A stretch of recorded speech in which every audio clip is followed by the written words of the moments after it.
Shalom, Dr Mishka Ben-David. Thank you for joining us on Info Live TV today. Shalom, Margot. My pleasure. Mishka, I can call you Mishka.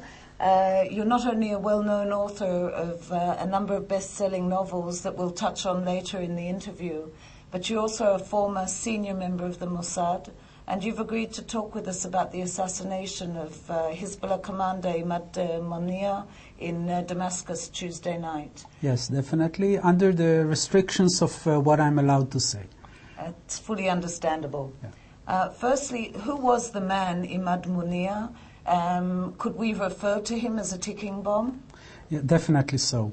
Moughaniyeh was one of the founders of the Hezbollah.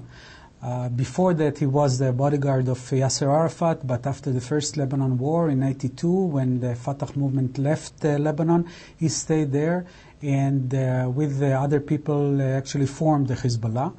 He always undertook military positions and activities of terror. He firstly was known as the head of the overseas operations of the Hezbollah, and became worldly known by a number of operations, of terror operations, which he executed. And he definitely was a ticking bomb because as he moved up the ranks, he became the number 2 after Nasrallah, in charge of all the military activities of Hezbollah.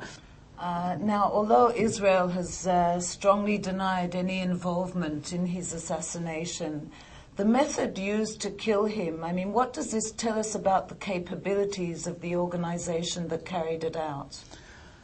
It tells us that whoever carried this out had tremendous intelligence capabilities and tremendous capabilities of executing an action, a military action. Because to reach a person like Moughaniyeh and to be able to carry out such an operation on him, one needed to know at a certain day, at a certain time, where the guy will be, in which car, in what apartment, etc. Operations can go wrong. And I remember an attempt by the Mossad to target Khaled Mashal in Jordan, and if I'm not wrong, you were a member or involved in that specific operation. What happened, or if you can use it as an example of something that went wrong?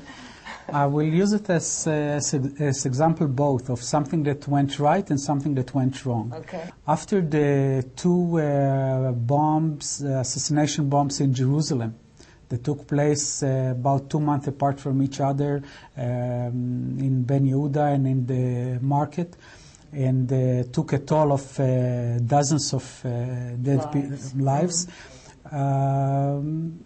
We were ordered to find the heads of the Hamas in Jordan. And so firstly it was starting from the scratch, from zero, and within a couple of weeks of hard work, we knew everything. We knew where Mashal and where the other top members of the Hamas live, what cars do they have, where do they work, their routine, etc. We were ready for an operation.